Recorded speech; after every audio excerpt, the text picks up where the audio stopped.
सूत जी वर्णन करते हैं कि पित्रा चानमतो राजा वासुदेवानुमोदितः चकार राज्यं धर्मेण पितृप्रीतामहं विभुः। सूत जी सावधान करते हैं, हे सौनक जी महाराज, हे 88,000 ऋषियों। उसके बाद पित्राचानमतो राजा युधिष्ठिर ने जो जो ज्ञान जो शिक्षा पितामह भीष्म से ग्रहण करी थी, उसी शिक्षा के अनुसार अपने राज्य का संचालन करने लगे महाराज। और इधर कुछ काल पश्चात परमात्मा कृष्ण भी द्वारिका को चले गए, अर्जुन को साथ में लेकर के हस्तिनापुर छोड़ करके, और अपने द्वारिका को अर्जुन और परमात्मा कृष्ण चले गए। इधर सौनक जी ने टोका सूत जी से कि ये तो सब सुना दिया, पर आपने बीच में एक कथा छोड़ दी। बोले कौन कथा छूटी? बोले आपने कहा था कि उत्तरा के गर्भ में अभिमन्यु पुत्र परीक्षित, वो बालक, उस बालक का क्या हुआ जिस बालक की रक्षा परमात्मा ने अंगुष्ठ मात्र ममलम स्फुरत पुरट मौलिनी, जो अंगुष्ठ मात्र शरीर धारण करके और उस बालक की रक्षा गर्भ में करी थी, उस बालक का क्या हुआ वो कथा भूल गया।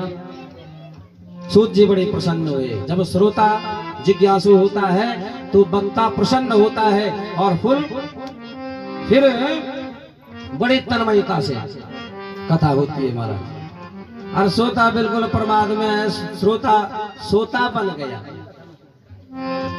तो फिर कथा में वो आनंद नहीं, वो भाव बनी नहीं पाता। बोलो बांके बिहारी लाल की, लक्ष्मी नारायण भगवान की। तो इधर सूत जी वर्णन करते हैं कि हे ऋषियों, हे सौनकादि महाराज, जिस बालक की गर्भ में रक्षा करी थी भगवान कृष्ण ने, कितना अंगूठे के बराबर शरीर धारण किया। आप कल्पना कर सकते हैं कितना छोटा होता है अंगूठा, और परमात्मा इतने बन गए, अंगूठे के बराबर बन गए। और शंख चक्र गदा पद्म, चारों हाथ चारों भुजाएं, हाथ कितने छोटे छोटे रहे होंगे, पांव कितने छोटे छोटे रहे होंगे। तभी हमारे उपनिषदों ने कहा अणोरणीया महतो महिया।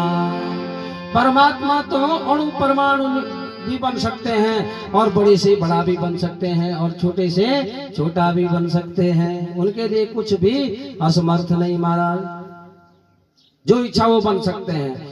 तो वहां क्या कर रहे हैं? सूत जी सावधान करते हैं कि जब गर्भस्थ परीक्षित की रक्षा करी परमात्मा द्वारिकानाथ ने, तो श्रीमद दीर्घ चतुर्बाहुं तप्त कांचन कुंडलम छतजाक्ष गदा पाणी मात्मानम सर्वतो दिशिम, बड़ा सुंदर वर्णन किया। बोले श्रीमद दीर्घ चतुर्भुज नारायण छतजाक्षम गदा पाणी, लोहे की गदा। वो गदा कैसी लग रही है? परीक्षित देख रहे हैं माता के गर्भ में कि पहले तो मैं था इस कमरे में, और यहाँ तो अंधेरा था, कुछ दिखाई नहीं दे रहा था, परंतु ये चार भुजा वाला, चार हाथों वाला कौन आया है? और इतना छोटा, मेरे से भी छोटा, और इसके हाथ में ये क्या है? ये छोटी छोटी गदा। आप कल्पना कर सकते हैं, अंगुष्ठ मात्र परमात्मा, कितनी छोटी गदा रही, कितने छोटे हाथ, और उन छोटे हाथों में कितनी छोटी गदा रही होगी। और मात्मानम सर्वतो दिशिम, और घूम रहे हैं उस जलती हुई गदा को लेकर के माता उत्तरा के गर्भ में परीक्षित की रक्षा कर रहे हैं महाराज। तो परीक्षित देख रहे हैं कि अब तो ये प्रकाश पुंज कहां से आ गया, सारा अंधेरा ही माता के गर्भ का समाप्त हो गया। बोले भक्त वत्सल भगवान परिभ्रमंत मूलका भाम भ्रामयंत गदा महु, बार बार गदा को घुमा रहे हैं भ्रामयंतम। तो इस प्रकार से परीक्षित ने अंगुष्ठ मात्र परमात्मा, धन्य है परीक्षित जिन्होंने गर्भ में ही परमात्मा श्री हरि वैकुंठ नारायण का, भक्त वत्सल भगवान का दर्शनों का लाभ प्राप्त कर गए। तो इधर समय बीता, 10वें मास पूर्ण होने को आया महाराज। सूत जी वर्णन करते हैं ततः सर्व गुणोदर के सानुकूल गृहोदय यज्ञ वंशधर पांडु भूय पांडु रिभुजशा। बोले परीक्षित जी महाराज की, भक्त वत्सल भगवान की, कि बोले सर्वगुणोदर के सुंदर ग्रहों अपने वक्रता को छोड़ करके और सुंदर समय आया, सारे ग्रह अनुकूल हो गए महाराज।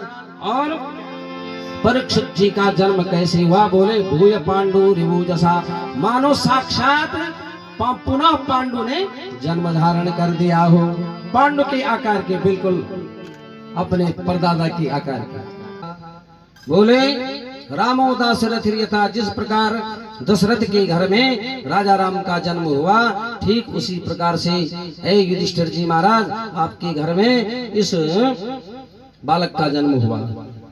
ब्रह्मण्य क्या होगा? ये ब्राह्मणों का भक्त होगा, सत्य संधस्य और सत्यभाषी होगा, सत्य बोलने वाला होगा। और पार्थ प्रजापिता, साक्षात प्रजा के पालन करने में आपके समान होगा। तो इस प्रकार से प्रहलाद के समान भक्त होगा, वृद्धों की सेवा करने वाला होगा और पृथ्वी की रक्षा करेगा, धर्म की रक्षा करेगा महाराज। और धर्म की रक्षा हेतु कलयुग का भी दमन करेगा। परंतु सब तो योग बढ़िया आ रखे हैं, सब ग्रह तो ठीक हैं, परंतु एक योग जरा चिंतनीय है। बोले क्या? तक्षकादात्मनो मृत्यु द्विजपुत्रोपसर्जिता प्रपत्तस्य उपसृत्यम मुक्त संगम पदम हरे। कि इसकी मृत्यु, इस बालक की मृत्यु किससे होगी?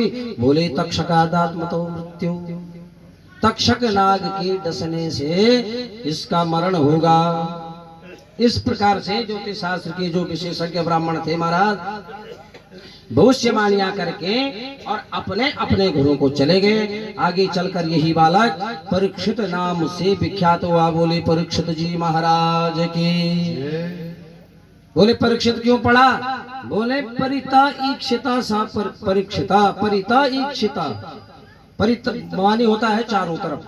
जब बालक का जन्म हुआ ना परीक्षित जी महाराज का, तो वो हस्तिनापुर में जो भी आता था उनको देखने के लिए उसमें देखते थे कि जो मैंने गर्भ में देखा था, माता के गर्भ में देखा था, वो 4 भुजा वाला, ये तो नहीं है, ये तो नहीं है। इस प्रकार से ढूंढ करते थे, परीक्षा करते थे और इस कारण उनका नाम परीक्षित पड़ा। बोले परीक्षित जी महाराज की। इस प्रकार राजा परीक्षित शुक्ल पक्ष की चंद्रमा की भांति दिनों दिन वृद्धि को प्राप्त होने लगे। फिर धर्मराज युधिष्ठिर ने स्वजनों के बंध का प्रायश्चित करने के लिए 3 अश्वमेध यज्ञ करवाए गंगा के तट पर, और भगवान कृष्ण का पूजन किया, अग्र पूजा करी उस अश्वमेध यज्ञ में। तो फिर परमात्मा को प्रसन्न किया। इधर जब यज्ञ की समाप्ति पर अर्जुन और कृष्ण महाराज द्वारिका को प्रस्थान कर गए, उसी समय विदुर जी आ गए। कहा? कृष्ण और अर्जुन कहाँ पहुंच चुके हैं? द्वारिका। और विदुर जी, सूत जी कहते हैं, विदुर तीर्थ यात्रायाम मैत्रेयादात्मनो गतिम ज्ञात्वा गाधास्तिनपुरम तथा वाप्ति विवित्सितः। विदुर जी यात्रा करके आ गए हस्तिनापुर में। क्यों? जब कौरव पांडवों का युद्ध प्रारंभ हुआ था, विदुर जी ने बहुत समझाया धृतराष्ट्र को, पर धृतराष्ट्र तो पुत्र के मोह में इतने अंधे हो रखे थे कि आंख के तो अंधे ही थे, पर बुद्धि भी उनकी अंधी बन गई थी महाराज। तो विदुर जी की विदुर नीति समझ में नहीं आई उनकी। तो विदुर जी ने कहा कि ये लड़ाई यहाँ निश्चित रणांगण होना है, महाभारत छिड़नी है, युद्ध होना है। तो विदुर तो संत थे। विदुर जी ने हस्तिनापुर का ही परित्याग कर दिया और तीर्थ यात्रा पर निकल पड़े। तो जैसे ही विदुर जी हस्तिनापुर में पहुंचे तो युधिष्ठिर जी ने उनका स्वागत सत्कार किया, कुशल क्षेम पूछी और पूछने लगे कि आप इतने महीनों तक, इतने दिनों के बाद आ रहे हो, कया प्रत्यावर्तित स्वश्चरद्भिक्षिति मंडलम तीर्थानि क्षेत्र मुख्यानि सेवतानि भूतले। हमें पता है कि चाचा विदुर आप तो तीर्थ यात्रा पर निकल पड़े थे, तीर्थाटन के लिए निकल पड़े थे। कौन कौन तीर्थों की यात्रा करी? किस तीर्थ में कितने दिन रहे, क्या क्या जप तप किया, पूरी कथा वार्ता पूछने लगे। तो विदुर जी ने क्या किया, विदुर जी ने महाराज भागवत में वर्णन मिलता है कि 36 वर्ष तक यात्रा करी और उस 36 वर्ष की यात्रा का वर्णन 36 शब्दों में किया। क्यों? बोले कि यात्रा का वर्णन, अपने पुण्यों का वर्णन जो व्यक्ति करता है उसके पुण्यों का फल समाप्त हो जाता है, पुण्य फल नष्ट होता है। कभी ऐसा अपने पुण्यों को किसी दूसरे के पास नहीं गिनाना चाहिए कि अमुक वर्ष में हमने यज्ञ करवाया, अमुक वर्ष में हमने गया जी में श्राद्ध करवाया या इतना दान दिया। ये गुप्त है, जितना गुप्त रखोगे उतना पुण्य बना रहेगा, जितना प्रकाशित करोगे पुण्यों का क्षय होगा। बोले विदुर जी महाराज की। तो 36 वर्षों का वर्णन 36 शब्दों में किया। आजकल तो सभी लोग पिकनिक मनाने जाते हैं बद्रिकाश्रम। यात्रा, यात्रा, यात्रा शब्द का ही व्यापक अर्थ है। या मानी जो, त्रा मानी तारण, जो मनुष्य मात्र का तारण करे। तीर्यते अनेनेति तीर्थम, तीर्थ किसे कहते हैं? बोले अनेनेति तीर्यते तीर्थम, जहां जाने पर कोई भी पहुंचे, पापी दुराचारी व्यभिचारी कोई भी पहुंचे सबका उद्धार हो जाता है, उसको कहते हैं तीर्थ। तीर्यते अनेनेति इति तीर्थम। तो आजकल तो पिकनिक पे जा रहे हैं, ऐसी यात्रा करके कोई फायदा नहीं। ऐसी यात्रा तो कोवा भी करता है महाराज। प्रातः काल सेतु बंध रामेश्वरम से चलता है, सायकाल को दिन में बद्रिकाश्रम पहुंचता है और वहां सबको अपनी कठोर वाणी से परेशान करके और फिर सायकाल को रात्रिकाल शयन के लिए सेतु बंध रामेश्वरम पहुंच जाता है। काक हो ये पिक बकहू मराला। यात्रा तब सफल है जब कौवा बन करके बद्रिकाश्रम गए थे और घर आने पर कोयल बन गए।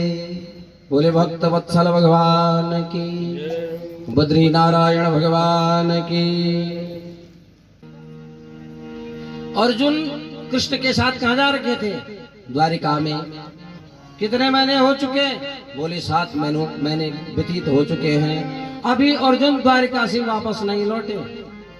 गता सप्ताधुना माशा भीमसेना तवानुजः नायाति कस्य वा हेतु नाहं वेदेद मंजसा। इधर युधिष्ठिर जी अपने भ्राता भीमसेन से कह रहे हैं कि हे भ्राता भीम, क्या कारण है? 7 महीने व्यतीत हो चुके हैं, गता सप्ताधुना माशा, पर अभी मेरा प्यारा भीम लौट करके हस्तिनापुर में नहीं आया। क्या कारण, क्या हुआ होगा? वहां सब कुशल मंगल तो होगा द्वारिका में। ऐसी बातें कर रहे थे। बोले आजकल बहुत अपशगुन हो रहे हैं, मेरी बाईं आंख फड़क रही है, बाईं भुजा फड़क रही है, बायां पैर फड़क रहा है। तो ये सब अपशगुन का लक्षण है कह करके क्या होगा?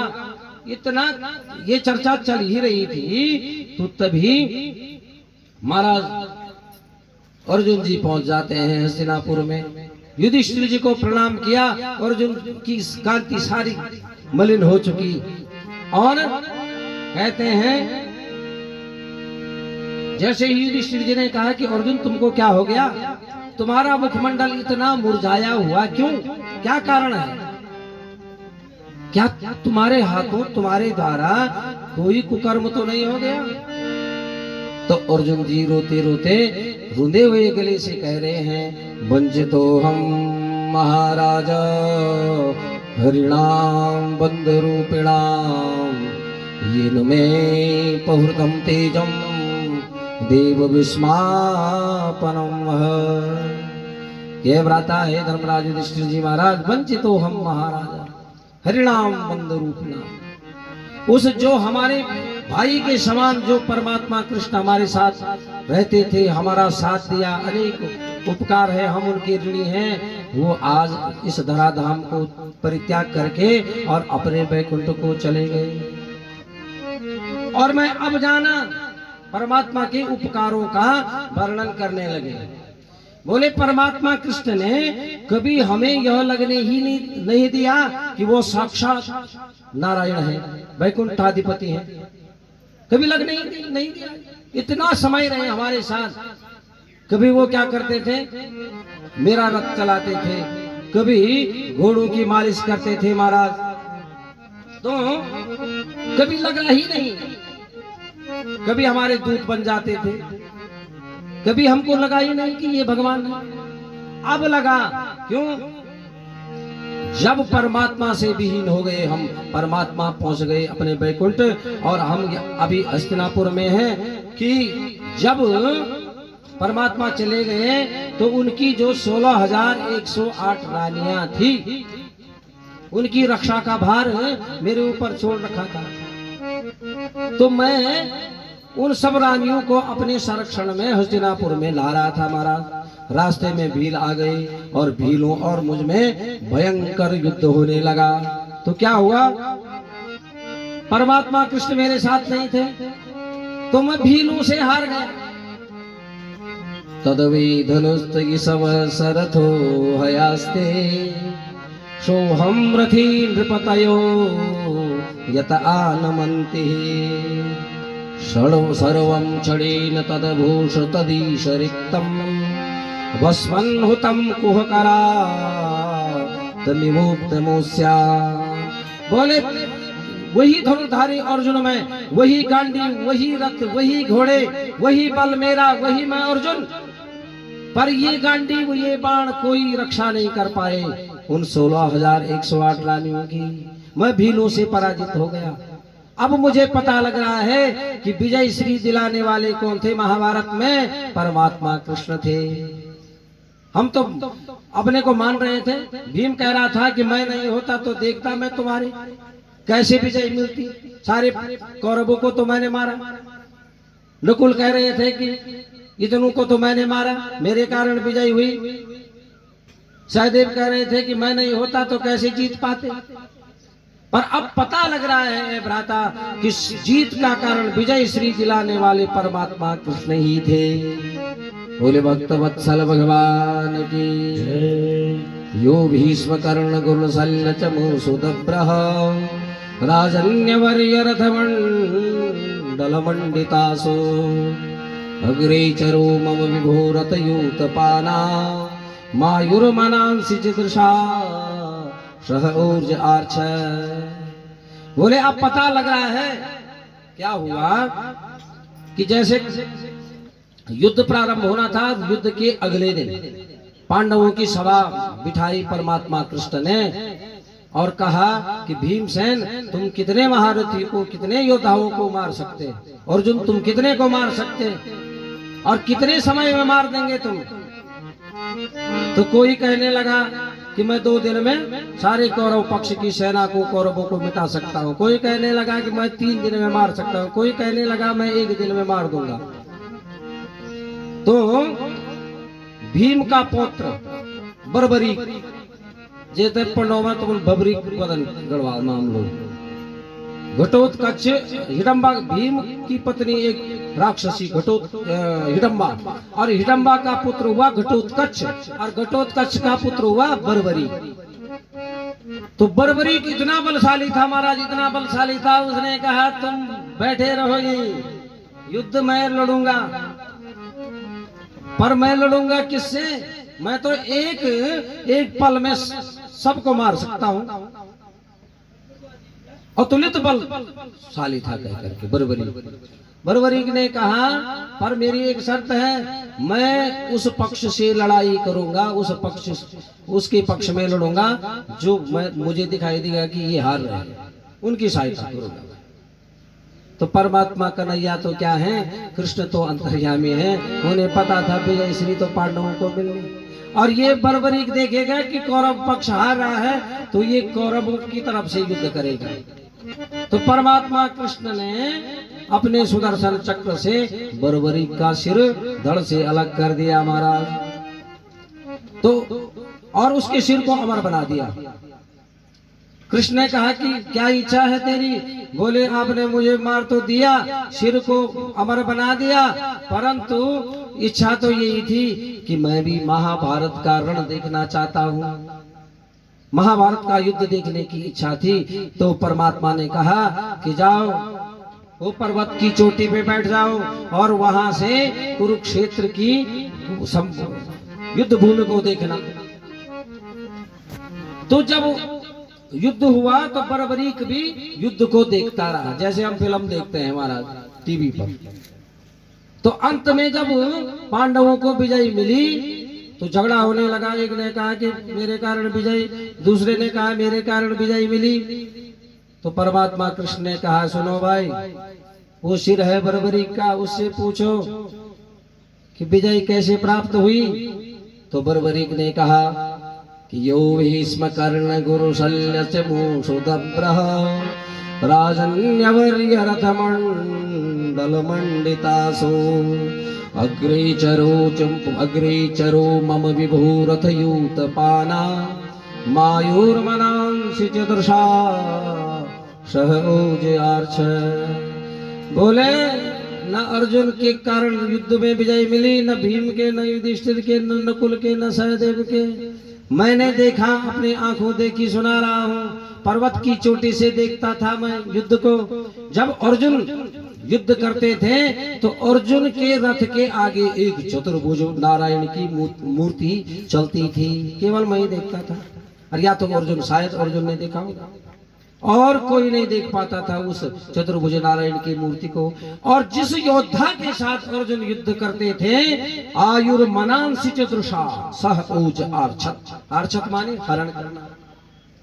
बोले जिस योद्धा से अर्जुन लड़ते थे उस योद्धा का वो चतुर्भुज मूर्ति आयु, उसकी आयु खा जाती थी। वो चतुर्भुज मूर्ति उसके बल का हरण कर देती थी, उस योद्धा के, उसके मनोबल को तोड़ देती थी। दृषा उत्साह, उस महारथी के उत्साह का हरण कर देती थी वो चतुर्भुज मूर्ति। तो अर्जुन कहते हैं कि आज पता लग रहा है कि युद्ध तो जिताने वाले परमात्मा कृष्ण थे। अर्जुन के पास मारने के लिए क्या बचा? जब आयु भी कृष्ण ने समाप्त कर दी उस योद्धा की, उसका बल भी अपहरण कर दिया। अरे अर्जुन ने तो मरे हुए सांप को मारा कह करके, मार तो परमात्मा कन्हैया ने दे दिया था। बोले भक्त वत्सल भगवान की। इस प्रकार से राजस्त्वया विपृष्टानां सुहृदां न सुत्परे विप्रसाद विभूनानां विघ्नतां मुष्टियत्रिवी। बोले अर्जुन, हे भ्राता, हे युधिष्ठिर जी महाराज राजन, भगवान स्वधाम गमन कर चुके हैं और जो यादव बचे हुए हैं द्वारिका में, वो भी वारुणीम मदिराम पीत्वा मधो मथित चेतसा, सब मदिरा के नशे में डूबे हुए हैं, एक दूसरे को मार पीट कर रहे हैं। और अब तक तो मुझे ये लग रहा है कि अजानता मेवानोन्यम चतुपंचा वशेषतः चतुपंचा, अब तक तो 4-5 ही शेष होंगे, सब लड़ कट करके आपस में मर गए होंगे। तो अब क्या करें? इस प्रकार से युधिष्ठिर ने भगवान की स्वधाम गमन की वार्ता श्रवण करी, यदुवंश क्षय की वार्ता श्रवण करी। तो कृष्ण की विरह व्यथित पांडवों ने भी क्या किया? अपने पौत्र राजा परीक्षित का राज्याभिषेक किया, राज सिंहासन दे दिया और स्वयं स्वर्गारोहण करने के लिए उत्तराखंड धाम में आ गए। महाराज केदारनाथ में पहुंच गए, भगवान केदारनाथ का पूजन किया। बोले केदार भगवान की, उत्तराखंड धाम की। राजा परीक्षित ने कृपाचार्य को आचार्य बना करके गंगा की तट पर अपने राज्य शासन काल में 3 अश्वमेध यज्ञ किए। एक बार यज्ञ के दौरान राजा दिग्विजय करने के लिए निकल पड़े कि स्वलंकृतम श्याम तुरंग योजितम रथम मृगेंद्र ध्वजमाश्रित पुरा। स्वलंकृतम श्याम, तो श्याम घोड़ों से संयुक्त रथ पर और धर्म की ध्वजा को लहराते हुए और चल पड़े राजा दिग्विजय के लिए। तो क्या देखते हैं? दिग्विजय के लिए बहुत सारे प्रदेशों को, देशों को जीत लिया। तो एक जगह पर गौ पृथ्वी स्वरूपा गौ माता और धर्म स्वरूपा बैल आपस में, और एक राजा का वेश धारण किया हुआ है एक पुरुष ने, काला कलूटा पुरुष, और उन धर्म स्वरूपा पृथ्वी, धर्म स्वरूपा बैल को और पृथ्वी स्वरूपा गौ को प्रताड़ित कर रहा है। तो राजा की दृष्टि जैसे ही पड़ी, तुरंत रथ को रोके और उसको डांटने लगे कि तू कौन है। कहता शरीर तो तुमने राजा के जैसा बना रखा, परंतु कर्म से तू शूद्र जान पड़ता है। कौन? धर्म रूपी बैल से कहा, गौ स्वरूपा पृथ्वी मैया से कहा कि आपके दुख का कारण क्या है। मेरे राज्य में किसी भी प्रजा के नेत्रों में आंसू नहीं आते हैं। बड़ा सुखमय राज्य है मेरा, और पहली बार तुमको रोते हुए देखा है मैंने। क्या कारण है? और शास्त्र कहता है कि यस्य रासे प्रजा सर्वा तस्यन्ति साध्य साधुभिः तस्य मत्तस्य नश्यन्ति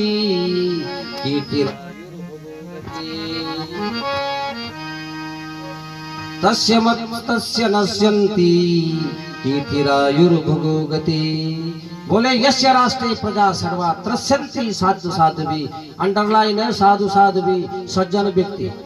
जिस राजा के राज्य शासन में सज्जन प्रजा परेशान रहती है, सज्जन प्रजा को कष्ट मिलता है, तो बोले सज्जन प्रजा रोती है जिस राजा के राज्य में सज्जन प्रजा के आंसू गिरने पर जितने धूल के कण भीगते हैं महाराज, उतने हजार वर्षों तक वो राजा नरक यातना भोगता है। आजकल के राजाओं को ये समझ में नहीं आता। तो पर अंडरलाइन है, चोर को तो दंड मिलना ही चाहिए, भ्रष्टाचारी अनाचारी व्यभिचारी को तो मिलना ही चाहिए दंड, पर अंडरलाइन है क्या? त्रस्यन्ति साधु साधुभिः, सज्जन प्रजा को, सज्जन प्रजा को अगर दुख मिलता है तो राजा भी नरकगामी होता है। तो राजा परीक्षित कह रहे हैं धर्म स्वरूपा बैल को, वृषभ को और पृथ्वी स्वरूपा गौ माता को, मुझे नरक जाना पड़ेगा, क्यों? आप सज्जन प्रजा हैं। बोलिए कौन आपको कष्ट दे रहा है? तो इधर धर्म स्वरूप जो वृषभ हैं, बैल हैं, वो कहने लगे कि महाराज कोई किसी को दुख नहीं देता, कोई किसी को कष्ट नहीं देता, हम स्वयं कष्ट और दुख अपने लिए उत्पन्न करते हैं। शास्त्र कहता है, कह करके धर्म स्वरूपा बैल कहने लगे कि हे राजन, दुख के चार कारण हैं। केचित् विकल्प वसना आहुरात्मानमात्मनः देव मन्ये परे कर्म स्वभावम परे प्रभुम। बोले चार कारणों से दुख मिलता है, चार कारण। पहला कारण क्या है? अज्ञान। आहुरात्मात्मना और देव मन्य, पहला कारण क्या है? अज्ञान के कारण हमको दुख मिलता है। दूसरा कारण क्या है? भक्ति के कारण। तीसरा क्या है? कर्म के कारण। और चौथा है स्वभाव और स्वभाव के कारण। ये चार कारण है दुख के, ध्यान देंगे तो समझ में आएगा। अज्ञान के कारण, हम अज्ञान क्या है? बोले हम अपने को शरीर मान बैठे कि मैं तो शरीर हूँ, जबकि हम शरीर नहीं है, हम एक विशुद्ध आत्मा है, ईश्वर अंश जीव अविनाशी। अरे सुख दुख तो शरीर का होता है। अगर माना उदाहरण से देखें, कोई पूछेगा, माना हमारी उम्र 50 साल की है, 50 वर्ष की उम्र, और कोई पूछेगा कि आप 70 साल पहले कहाँ थे आज से? है उम्र तो 50 साल, और पूछने वाला पूछ रहा है कि 70 वर्ष पहले आप कहाँ थे? तो क्या बोलेंगे हम? पूर्व जन्म में, कि पूर्व जन्म में थे हम। अब जब पूर्व जन्म में थे हम, इसका मतलब हम पूर्व जन्म में भी थे, इस जन्म में भी है।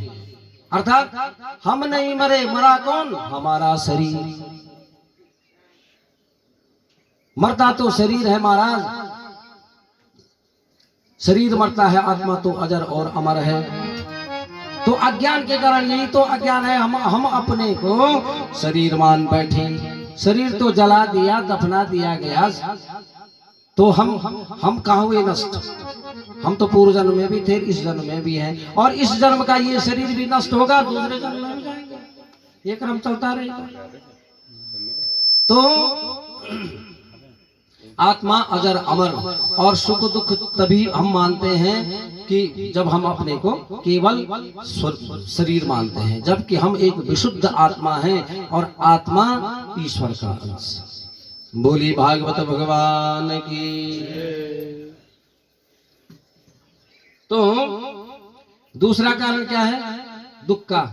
पहला कारण है ज्ञान के कारण, अपने को शरीर मानना, जबकि ये शरीर भी हमारा नहीं है। वेदांत की दृष्टि से समझें, देखो ये हाथ है माना, और हाथ पे लुकवा मार देता है, तो हम उसको रोक क्यों नहीं पाते हैं? अगर हमारा हाथ है तो, अगर आंखें हमारी हैं तो उस पर मोतिया बिंदु पड़ जाता है हमारा, हम रोक क्यों नहीं पाते? कान अगर हमारे हैं तो कानों की सुनने की शक्ति क्षीण हो जाती है, तो हम रोक क्यों नहीं पाते? दांत अगर हमारे हैं तो दंतावली वृद्धावस्था में सब चौपट, तो हम उनको रोक क्यों नहीं पाते हैं? इससे प्रमाण मिलता है कि ये शरीर हमारा नहीं, ये इस शरीर पर हमारा अधिकार नहीं। हमारा होता तो हमारा कहना मानता ना। तो हम विशुद्ध आत्मा हैं, हम शरीर नहीं है, ये वेदांत है। अहम ब्रह्मास्मि। बोले भागवत भगवान की। तो अज्ञान के कारण हम सुख दुख मान बैठते हैं। दूसरा कारण क्या है? बोले भक्ति के कारण। भक्ति के कारण भी कभी कभी दुख झेलना पड़ता है। अत्यधिक भक्त को भी, अत्यधिक भक्ति जिसमें होगी उसको भी दुख मिलता है। परमात्मा अपने प्रेम का थप्पड़ मारते हैं कभी। देखिए, हम कैसे जाने कि कोई दुख मिलता है? अगर बेटा चला गया तो अगर माता पिता बेटे की मृत्यु के बाद अगर संसार में फंसने लगे फिर से, तो ये समझो ये कर्मों का दुख है। और अगर भगवान की तरफ चलने लगे तो ये समझो भक्ति का दुख है। उदाहरण के तौर पर समझो, जैसे माँ के दो बेटे हैं, स्कूल के लिए देर हो रही है और छोटा बेटा खेल रहा है, पर जो बड़ा है जो 2-3 साल का है उसको तैयार करना है, दोनों खेल रहे हैं। तो माँ ने क्या करना है, उस बच्चे को, वो खेल तो छोड़ ही नहीं रहा है, तो माँ क्या करती है, माँ ने नहलाना भी है, खाना खिलाना है, उसको स्कूल के लिए तैयार करना है, तो माँ उस बेटे पर एक थप्पड़ मार देती है और तब जबरदस्ती उसको तैयार करके भेजती है। तो परमात्मा भी ऐसे ही हैं कि जिसको अपनी गोद में बिठाना चाहते हैं उस पर एक ज्ञान का थप्पड़ लगाते हैं। पूरे भक्त वत्सल भगवान की। तो ये भक्ति का दुख, भक्ति के कारण भी दुख। दूसरा कारण। और तीसरा कारण है महाराज, कर्म की दृष्टि से भी हमें दुख मिलता है। जैसी करनी वैसी भरनी, जैसा करेगा वैसा पाएगा। बोया पेड़ बबूल का आम कहाँ से खा, बबूल का वृक्ष पौधा वृक्षारोपण किया, आम कैसे लगेंगे उस पर? वो हम पर है कि हम पाप का वृक्ष लगाते हैं या पुण्य का वृक्ष लगाते हैं। पाप का लगाएंगे तो पाप के ही फल देगा, पुण्य का वृक्ष का वृक्षारोपण होगा तो पुण्य ही मिलेगा। तो कर्म प्रधान, बाबा तुलसी ने कर्म प्रधान विश्व रुचि राखा, जो जस करे सो तस फल चाखा। जैसा करेगा वैसा भरेगा हमारा। तो देखिए, हमें अच्छा बेटा मिला है तो हमारे कर्मों का फल, हमें बुरा बेटा मिला है तो हमारे कर्मों का फल, हमें अच्छी पत्नी मिली हमारे कर्मों का फल, हमें बुरी पत्नी मिली तो हमारे कर्मों का फल, अच्छे माता पिता मिले हमारे कर्मों का फल, बुरे माता पिता मिले तो हमारे दुष्कर्मों का फल। तो इस प्रकार से न पत्नी को दोष देना, न बेटे को दोष देना, न भाई को दोष देना, ये सब हमारे अपने कर्मों का फल है हमारा। और चौथा कारण क्या है दुख का? बोले स्वभाव। स्वभाव के कारण भी हम दुखी रहते हैं। स्वभाव अर्थात बोलते हैं ना, पॉजिटिव और निगेटिव सोच, सकारात्मक और नकारात्मक सोच। एक प्रसिद्ध उदाहरण है सकारात्मक और नकारात्मक का। सकारात्मक वाला बोलेगा कि आधा गिलास पानी भरा है, और नकारात्मक वाला क्या बोलेगा? आधा खाली है। वो भरा शब्द तो बोल ही नहीं सकता, वो नकारात्मक विचारधारा कि आधा क्या है? आधा खाली है। और सकारात्मक विचारधारा वाला क्या बोलेगा? कि आधा भरा है। तो जो ये सकारात्मक और नकारात्मक, हमारा दृष्टिकोण, हम कैसा देखते हैं, कैसा सोचते हैं, कैसा विचार करते हैं, कैसा हमारा स्वभाव है, ये भी क्या है? हमारा दुख का कारण है, स्वभाव। जैसे नकारात्मक वाले यहाँ भी बहुत बैठे होंगे समाज में, सकारात्मक वाले सोच वाले भी हैं, नकारात्मक सोच वाले भी हैं। जैसे कथा में बहुत अच्छी व्यवस्था हो रखी है, सब कुछ टकाटक, साल भर पहले से तैयारी चल रही है। पर नकारात्मक जो व्यक्ति बैठा होगा सभा के बीच में, इस कथा पंडाल में, वो जरूर कहेगा कि और तो ठीक है, टेंट वाले ने भी बढ़िया, टेंट की व्यवस्था बढ़िया, साउंड की व्यवस्था बढ़िया, बैठने की व्यवस्था बढ़िया, सब कुछ। पर लेकिन तो वो लेकिन वाला मिलेंगे इस 3-4 दिनों के भीतर, कोई लेकिन जो कमी निकालनी है। तो ये क्या है? नकारात्मक सोच वाले, वो लेकिन वाले मिल जाएंगे 3-4 दिनों के अंदर। बोले भक्त वत्सल भगवान की जय, बाकी बिहारी लाल की। तो इस प्रकार से शास्त्रों में भागवत जी कहती हैं कि ये 4 कारण हैं दुख के कारण। जब अज्ञान, 4 कारण कौन? अज्ञान के कारण, भक्ति के कारण, अपने कर्मों के कारण और स्वभाव के कारण। तो इस प्रकार से जब वृष रूपी धर्मराज ने दुख की ऐसी व्याख्या करी, तो राजा समझ गए ये और कोई नहीं बल्कि ये धर्मराज हैं। परीक्षित समझ गए। तो राजा परीक्षित ने कलयुग को मारने के लिए तलवार निकाली। महाराज कहने लगे, कस्तम मच्छरणे लोके बलादस्य बलामली नरदेवो शिवेशिणो नटवत् कर्मणां विजः। अरे कौन है तू जो बलवान होकर के मेरे राज्य में, मेरे राज्याधिकार में इन बलहीनों को सता रहा है? तू क्या सोच रहा है कि कृष्ण चले गए, अर्जुन चले गए, अभी मैं उनका पोता यहाँ पर उपस्थित हूँ, तुझे दंड दूंगा। तो वो कौन है? धर्म, साक्षात धर्म वृषभ, धर्म का अवतार। और देखिए, धर्म ही हमको मोक्ष का द्वार खोलता है। इति लंघित मर्यादम तक्षक सप्तमेहनि दक्षियति स्म कुलंगारम चोदितो में ततद्रुहम। बोले उस कुलंगार राजा को, उस धूर्त अधम राजा को मैं श्राप देता हूँ। कौशिक्याप, कौशिकी नदी का जल लेकर के श्राप देने लगे कि आज से ठीक 7वें दिन उस राजा, अधर्मी राजा परीक्षित को तक्षक नाग डस लेगा और उसकी दुर्गति हो जाएगी।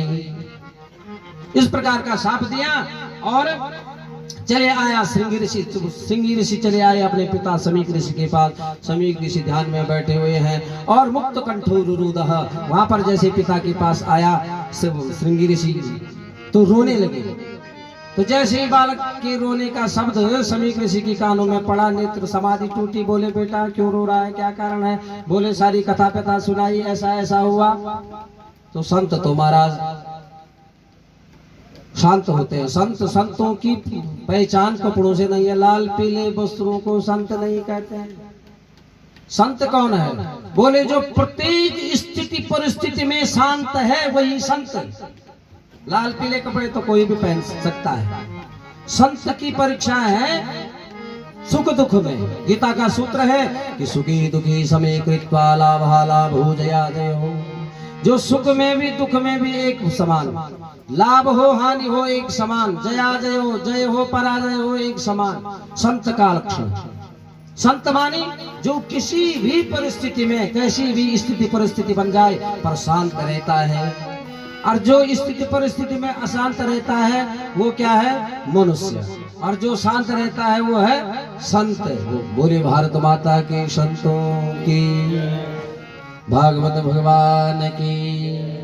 बाबा तुलसी ने तो मुक्त कंठ से घोषणा करी रामचरितमानस में, संत हृदय नवनीत समाना, संत हृदय नवनीत समाना। कहा कभी न पर कभी न जाना, कहा कभी न परे संत हृदय नवनीत समाना। बोले संतों का हृदय तो इतना कोमल, इतना कोमल, इतना कोमल, बोले माखन से भी कोमल, मक्खन से भी कोमल होता है। नवनीत समान, नवनीत माने मक्खन है। और मक्खन और संत के हृदय में अंतर क्या? बोले निज परताप द्रवहि नवनीता, निज ताप द्रवहि नवनीता। पर दुख द्रवहि संत सुपुनीता, पर दुख द्रवहि संत सुपुनीता। अरे बोले नवनीत तो कब पिघलता है, मक्खन तो कब पिघलता है? जब अग्नि पर तपाने को रखते हैं तब नवनीत पिघलता है, माखन पिघलता है महाराज। पर संत के हृदय को पिघलाने के लिए अग्नि की आवश्यकता नहीं पड़ती, बल्कि संत का हृदय कैसे पिघलता है? पर दुख द्रवहि संत सुपुनीता। बोले दूसरे के दुखों के कारण संत का हृदय क्या हो जाता है? पिघल जाता है।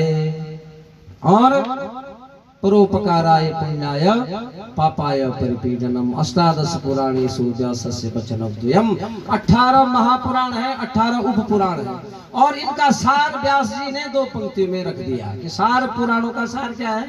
अष्टादश पुराणेषु व्यासस्य वचनद्वयम्, परोपकाराय पुण्याय पापाय परिपीडनम।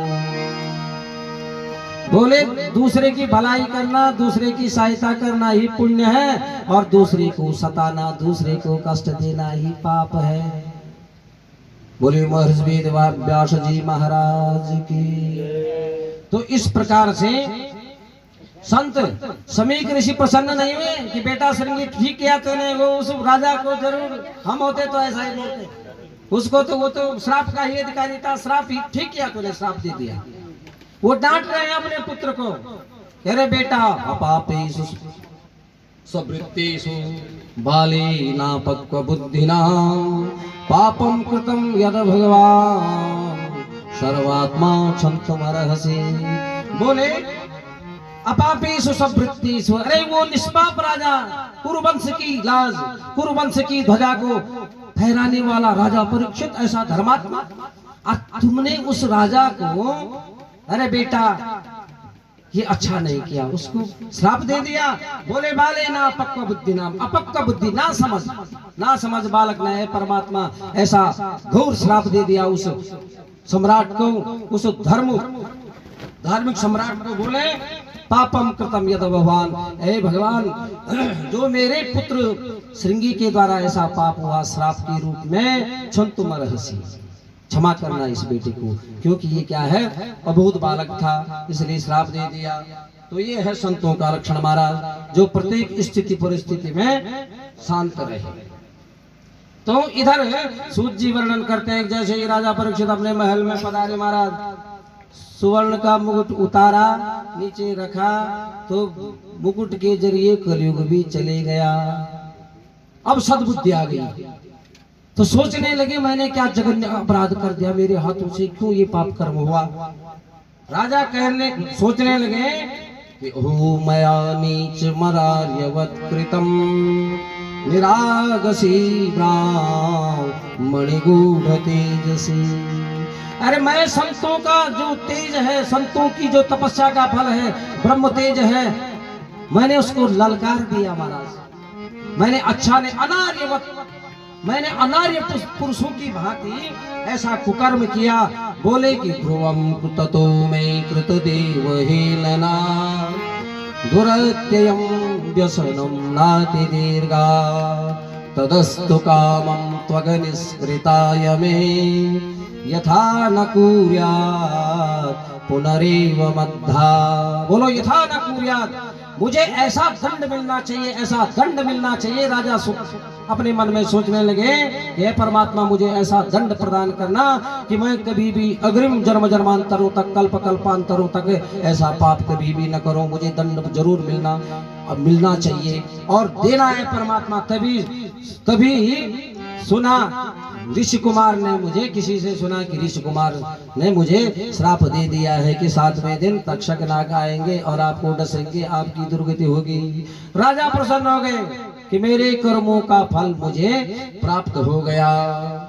बोले राजा परीक्षित महाराज की। ऐसे राजा थे हमारे भारतवर्ष से महाराज, और आज वर्तमान में भी आप देख ही रहे हो, खुली किताब है, सब जानते हैं कैसे राजा राज्य कर रहे हैं। बोले भारत माता की। तो धन्य है राजा परीक्षित, जीवन में एक पाप हुआ था और उसके बाद पानी तक नहीं पिया। राजा ने अपने पुत्र, ज्येष्ठ पुत्र जन्मेंद्र को राज्य का भार सौंप दिया, राज्याभिषेक किया।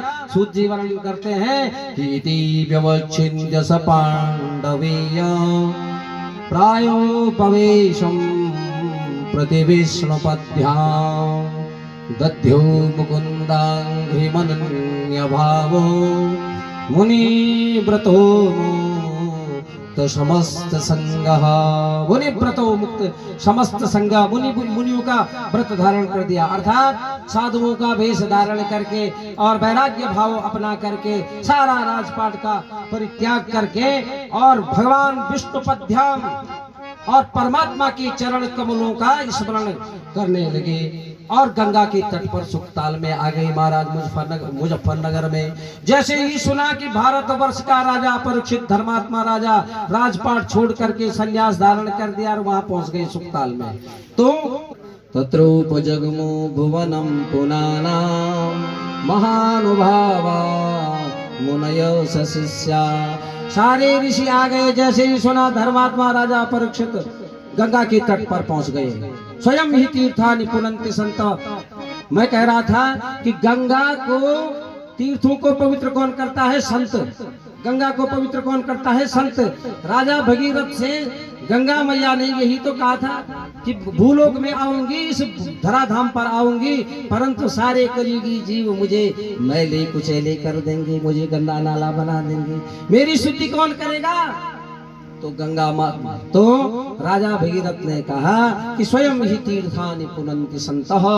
जो संत तीर्थों को पवित्र करते हैं, ऐ माता गंगे मैया, आप में जब कुंभ के योग में जब अमलात्मा विमलात्मा हंस परमहंस स्नान करेंगे वो महात्मा, तो आपका जल भी स्वच्छ हो जाएगा। तो तब जाकर के माँ गंगा भारत भूमि में आई थी, गोमुख से लेकर के भागीरथी देव प्रयाग महाराज। तो कहने का मतलब क्या है? संत तो बहाना करते हैं गंगा स्नान का, असली तो क्या है कि गंगा को पवित्र करते हैं। गंगा नहीं कर दिया संतों को पवित्र, वैसे ही तीर्थ संतों को पवित्र नहीं करते, बल्कि संत तीर्थों को पवित्र करते हैं। भागवत कह रही है स्वयं ही तीर्थानि पुनन्ति संतः। तो इस प्रकार से सभी अमलात्मा विमलात्मा सारे अपने शिष्यों पत्नियों के साथ वहां पर पहुंच गए। राजा ने सबको प्रणाम किया और सबका आतिथ्य सत्कार किया और एक ही प्रश्न पूछा कि जीव मात्र को क्या करना चाहिए। एक पहला प्रश्न, और दूसरा प्रश्न क्या पूछा कि जो जल्दी मरने वाला हो, मरण धर्मा जीव को क्या करना चाहिए मोक्ष के लिए।